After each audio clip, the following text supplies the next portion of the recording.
देखो, आज की वीडियो में हम 2019 का जो स्टेट का एग्जाम है वो करने वाले हैं और इसमें ये लेवल फर्स्ट है।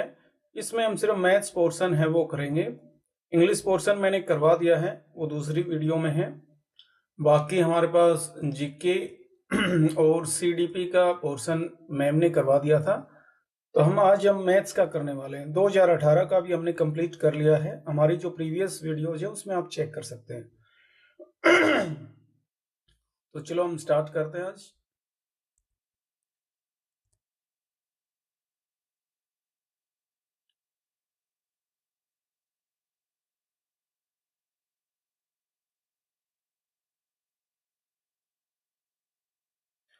ये हमारे यहाँ से मैथ्स सेक्शन, मैथ्स रीजनिंग वगैरह ये स्टार्ट होता है।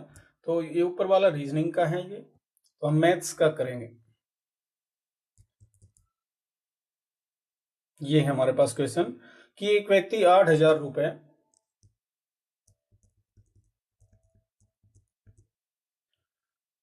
एक व्यक्ति है 8,000 रुपए 15% वार्षिक दर से 3 वर्ष के लिए उधार लेता है।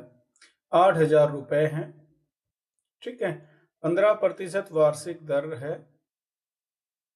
और 3 साल के लिए, ठीक है। मूलधन गुणा दर गुणा समय और बटे 100, ये हो गया। ये हमारे पास क्या चीज आती है, हमेशा ब्याज आता है हमारे पास, ठीक है ना।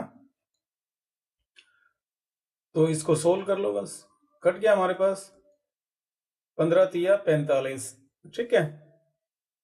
80 को 45 से गुणा कर दो, कितना आ जाएगा हमारे पास 0, 8 पंच 40, 8 चौक 32, ये, ठीक है।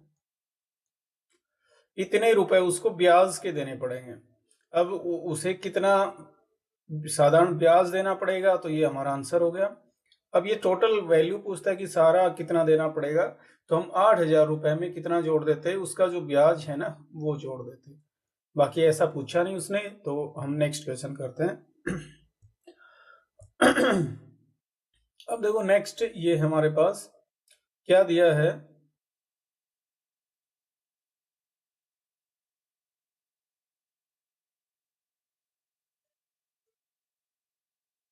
इसका मतलब x मान लेता हूं मैं फिलहाल। बाकी आप यूं है कि मैं ये चीज मानूंगा, आप खुद तो आपको कुछ यूं लगेगा कि 2 है या कुछ और है, तो मैंने यहाँ x मान लिया। इसकी वैल्यू निकालनी है हमें। इसमें देखो ये ध्यान रख लेना, इसका मतलब क्या होता है, हमारे पास इस कंप्लीट की पावर है वो कितनी है, 1/3 है, ठीक है, x इंटू 3। अब इसको सिंप्लीफाई करना, बस इसके फैक्टर बनाने, और कुछ भी नहीं है इसमें, और क्वेश्चन ही नहीं है ये। जैसे जो मैथ्स बैकग्राउंड से है उसके लिए तो बिल्कुल आसान है, बाकी जिसने मैथ नहीं पढ़ा उसके लिए थोड़ा टफ हो सकता है। 3 छंग 18, 1 6, 3 पंच 15, 1 8, 3 छंग 18, 3 एकम 3, ठीक है। फिर 3 से काटो इसको, 3 दूनी 6, 3 एकम 3, 2 6, 3 8 24, 3 7 21, ठीक है। अब हमारे पास फिर 3 से कट जाएगा, 3 7 21, 8 आ गया, 3 दूनी 6, 3 निम 27। फिर हमारे पास 3 से 3 दूनी 6, 3 चौक 12, 3 तिया 9। फिर हमारे पास 3 से काटो इसको, 3 8 24, 3 निम, फिर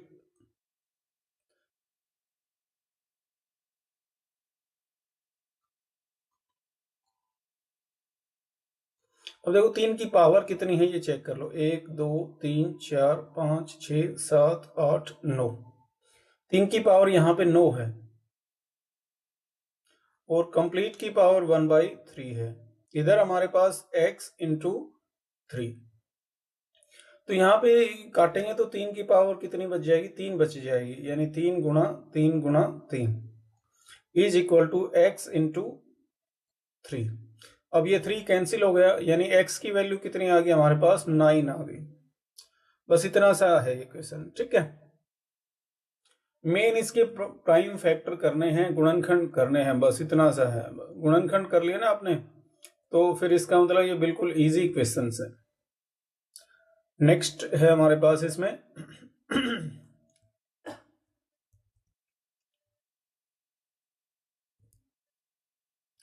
एक आयत की लंबाई उसकी चौड़ाई की 3 गुना है।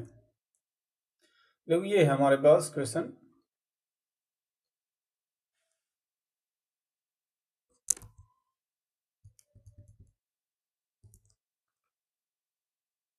एक आयत है हमारे पास,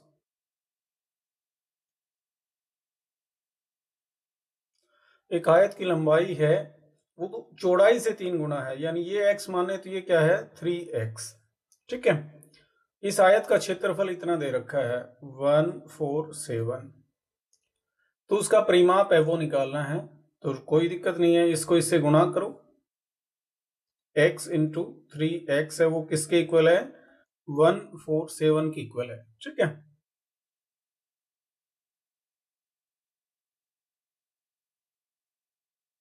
तो एक्स स्क्वायर किसके इक्वल आ गया हमारे पास 147 डिवाइडेड बाई 3, 3 चौक 12, 3 निम 27, एक्स की वैल्यू कितनी आ गई 7। ठीक है, यानी ये वाला 7 है, ये 3 गुना है तो ये 21 है। अब इसका परिमाप चाहिए तो इन दोनों को जोड़ो, ये वाली साइड जोड़ो, ये सारी साइड कितनी हो जाएंगी टोटल मिला के 7 जमा 21 जमा फिर ये वाली जैसे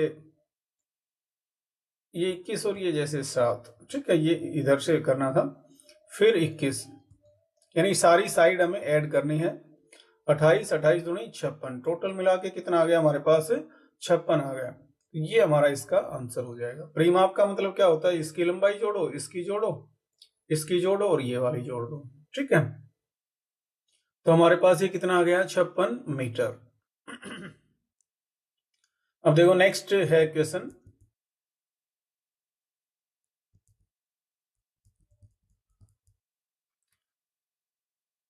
अमित ने एक परीक्षा में 175 अंक प्राप्त किए, वह 35 अंक से फेल हो गया, अनुत्तीर्ण हो गया। ठीक है, यानी पासिंग मार्क्स कितने थे 175 और 35 से फेल हो गया तो मैंने ऐड कर दिया, इतने ही पासिंग मार्क्स थे। ठीक है, ऐड करेंगे तो कितना आएगा 0, 7 और 3 10, 1, 210। ठीक है, यदि परीक्षा में उत्तीर्ण होने के लिए 35% अंक की आवश्यकता हो तो पूर्णांक वो निकालने हैं। यानी x है ना, मैंने पूरे अंक x मान लिया, उसका 35% है ना पासिंग मार्क्स है, यानी ये है कहने का मतलब। ठीक है, पासिंग मार्क्स x का 35% किसके इक्वल है 210 के इक्वल है। तो अब इसको सिंप्लीफाई करना, x की वैल्यू कितनी आ जाएगी 210, 100 ऊपर और नीचे हमारे पास 35। ठीक है, इसको काटेंगे तो कितना आएगा हमारे पास 7 5 35, 7 या 21। ठीक है, फिर काट दो इसको, 5 23, टोटल वैल्यू कितनी आ गई 600, यानी हमारे पास इसका आंसर क्या आ जाएगा, ये वाला इसका आंसर हो जाएगा। ठीक है,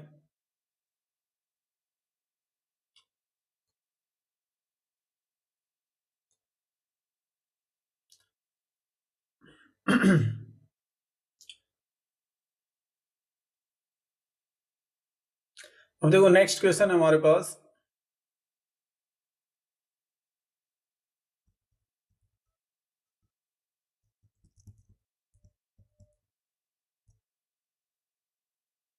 कि 15 व्यक्तियों के एक समूह में 7 हिंदी पढ़ते हैं, ठीक है, 8 अंग्रेजी पढ़ते हैं, 3 इनमें से कोई भी भाषा नहीं पढ़ता।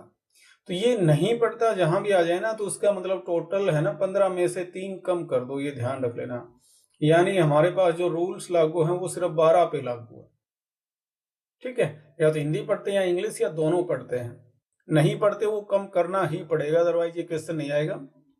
अब हमारे पास 8 अंग्रेजी पढ़ते हैं और 7 हिंदी, यानी टोटल मिला ये तो 12 है, 7 अंग्रेजी पढ़ते हैं और 8 इंग्लिश, नहीं हिंदी, और ये 8 है वो इंग्लिश, यानी टोटल क्या आ गया 15 आ गया हमारे पास। ठीक है, इसका मतलब क्या है कि 3 इनमें से 2 बार आ गया, ये देखो 12 है और ये 15 है, तो ज्यादा तो हो नहीं सकते। इसका मतलब हिंदी और इंग्लिश दोनों पढ़ने वाले हैं ना, डबल हो रहे हैं, यानी 3 है, 15 में से कम कर दो 12, यानी हमारे पास 3 आ गया। ये दोनों पढ़ने वाले हैं, ध्यान रख लेना, बस इतना सा ये जरूरी है। ठीक है, अब इसका एक बार वेन डायग्राम है वो बता देता हूं मैं। इसका वेन डायग्राम कैसे बनेगा।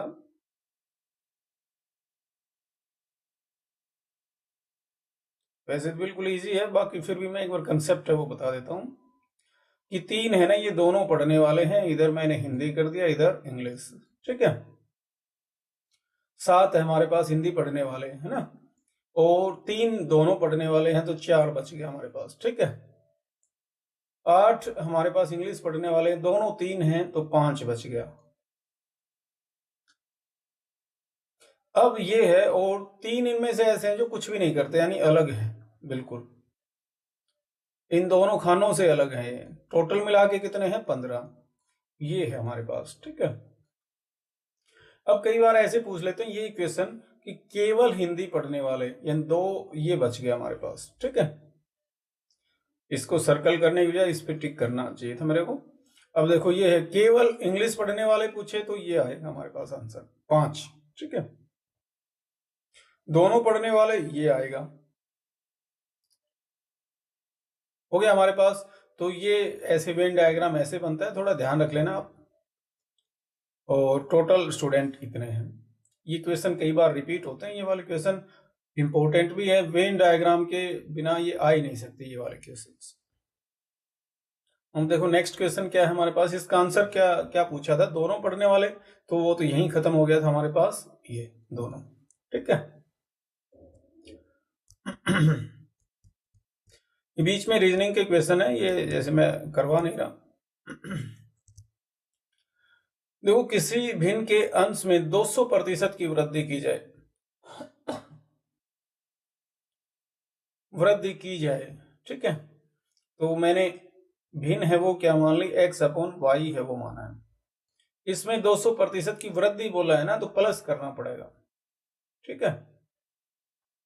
प्लस करेंगे तो हमारे पास x का 200% बढ़ा दिया मैंने। दूसरी बात क्या बोली है, उसके हर में 350%, यानी y मान लिया मैंने 350%, सॉरी, की वृद्धि कर दी, प्लस कर दिया मैंने, ठीक है। तो वो कितना हो जाता है, 5/12 ये हो जाता है, ठीक है। तो इसमें क्या कर दो, इसको काट दो, दोनों काट सकते हैं, बाकी मेरे को एलसीएम लेना है इसलिए मैं काट नहीं रहा। ऊपर भी 10 से गुणा कर दो, नीचे भी 10 से गुणा करो, 10 एकम 10 11 हो गया हमारे पास, नहीं 10 एकम 10 और ये 20x है, 30x। यहाँ पे 10 एकम 10 10 ये और 35 ये 45y। आप एलसीएम लेके कर लेना कैसे भी, 5/12, यानी x/y कितना आ गया हमारे पास, ये सोल्व करना बस, 5/12, ये 45 इधर आ गया, 30 नीचे चला गया, ठीक है। तो 5 × 30, इसको सिंप्लीफाई कर लो, 3 दूनी 6 और 3 एकम 15 या 45, फिर 3 से 3 चौक 12, 3 पंच 15, यानी 5/8 आ गया हमारे पास, ठीक है। 5/8 ये वाला है हमारे पास। यदि आपको ये वाला तरीका ना भी आए ना, तो आप इनके ऑप्शन लेके भी कर सकते हो, है ना, कि इसका 200%, 5 का, और इसका 350%, 9 का। ये चेक कर लेना कितना आएगा, यदि वापस आंसर में इतना आ जाए ना, तो इसका मतलब वही ऑप्शन करेक्ट होगा। XY से बाई चांस आपको नहीं आ रहा तो की बात है, मैंने तब बताया है कि हम ऑप्शन लेके भी कर सकते हैं इनको, बाकी वो थोड़ा टफ होगा, 4 ऑप्शन चेक करने होंगे, ये आप मान के कर सकते हो। बस इसमें एक क्वेश्चन है वो ऐसे पूछा जाता कई बार, वो ऐसे दे देते हैं कि किसी भिन्न के अंश को 200% कर दिया जाए, में वृद्धि की बजाय क्या बोल दे, को 200% कर दिया जाए, तो यानी x को 200% कर दिया जाए, ये ध्यान रख लेना, ठीक है। यानी x का 200%, सिर्फ इतना आएगा, और इसको 350% कर दिया जाए, तब ये क्वेश्चन अलग हो जाएगा, ये ध्यान रख लेना बस है। वृद्धि कर दी जाए तो यहाँ प्लस आएगा, और यूं बोल दे सीधा कि उसको इतना प्रतिशत कर दिया जाए तो फिर ये अलग चीजें बन जाएंगी। ठीक है, पीछे के सारे क्वेश्चन हो गए हमारे।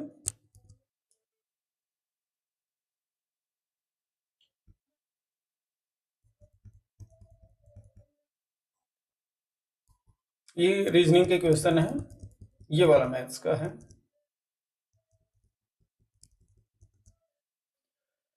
अब देखो, एक कार है 690 किलोमीटर की दूरी 30 घंटे में तय करती है, तो उसकी औसत चाल है वो बताना है।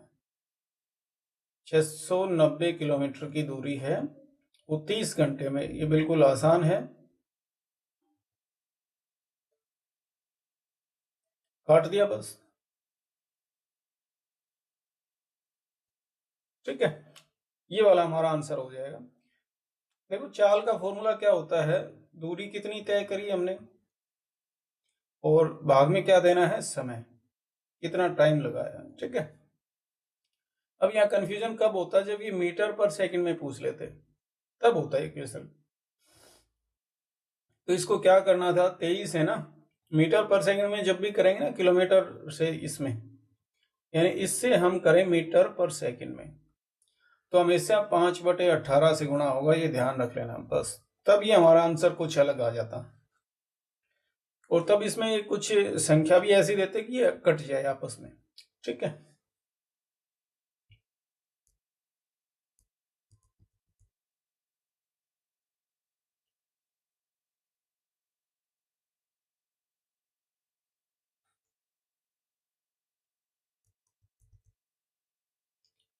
देखो क्या गाया कि 5 क्रमागत सम संख्याओं क्रमशः ए बी सी डी तथा ई का औसत इतना है हमारे पास।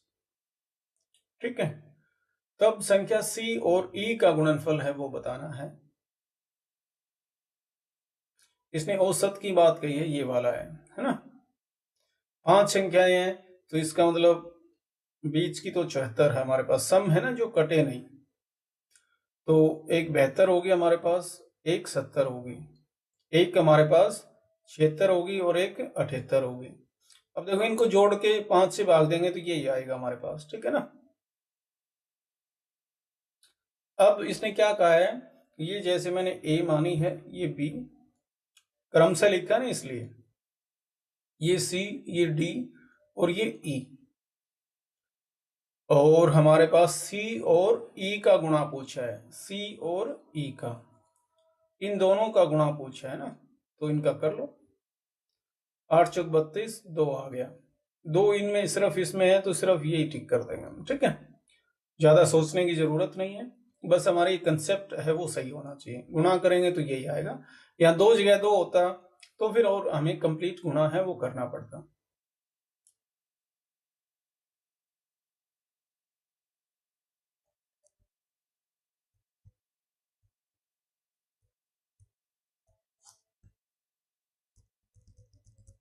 देखो, ये है हमारे पास, एक व्यक्ति और उसके पुत्र की औसत आयु कितनी है, 40 है।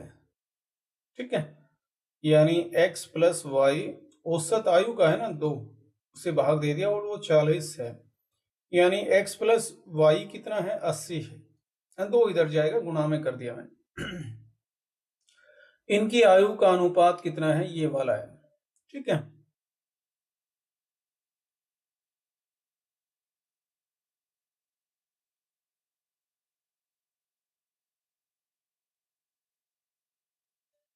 ये इनका अनुपात दे दिया इसने, तो हमारे पास ऐसे ना भी करें ना, तो कैसे कर सकते हैं हम, इनकी आयु क्या माने हम, 11x प्लस 5x, हमने ये मान ली। ठीक है, कि पिता की कितनी है 11, जब अनुपात दिया है ना तभी लागू है, ऐसे पुत्र की कितने हैं 5x। ठीक है, अब हमें उनकी औसत आयु दे रखी है, यानी इन दोनों को जोड़ के हम, ये वाला चीज हटा दो अब, है ना, ऐसे दिया है तो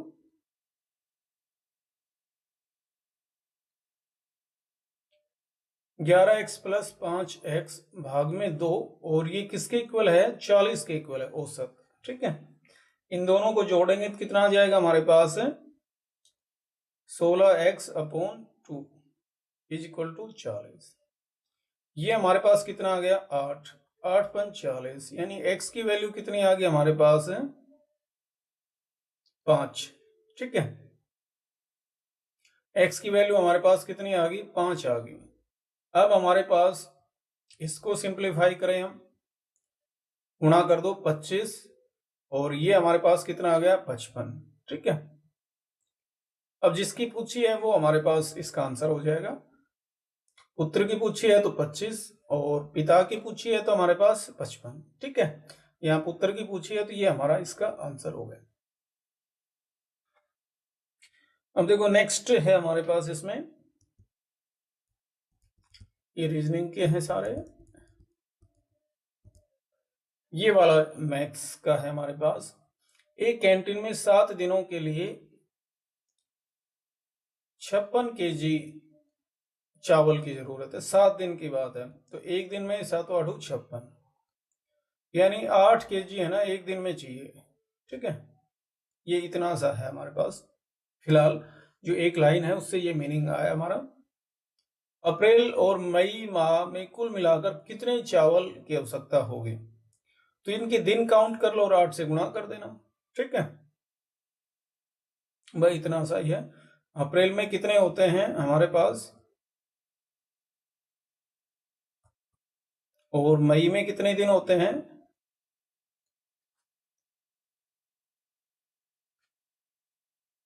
इसमें 30 हो गए, इसमें 31 हो गए। ठीक है, तो हमारे पास दोनों को ऐड कर दो 61, 61 को 8 से गुणा करना है। ठीक है, 8 1 8, 8 6 48, इतना हमारे पास चावल है वो चाहिए, तो हमारा ये आंसर हो जाएगा। ठीक है, ज्यादा टफ नहीं होते, बाकी कई बार हम बिना पढ़े ही आगे चले जाते हैं। ये तो शायद क्वेश्चन है वो हार्ड होगा।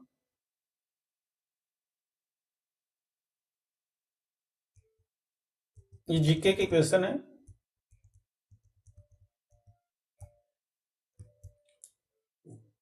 ये जीके वाले क्वेश्चन है, मैम की वीडियोज हैं उसमें सारे करवा रखे हैं मैम ने। 2018 से और 2023 तक के सारे जीके के क्वेश्चन हैं वो करवा रखे हैं, प्रीवियस ईयर में जो आए हैं। ठीक है, तो अब वो वाली वीडियो देख सकते हैं। Thank you for listening, thanks a lot.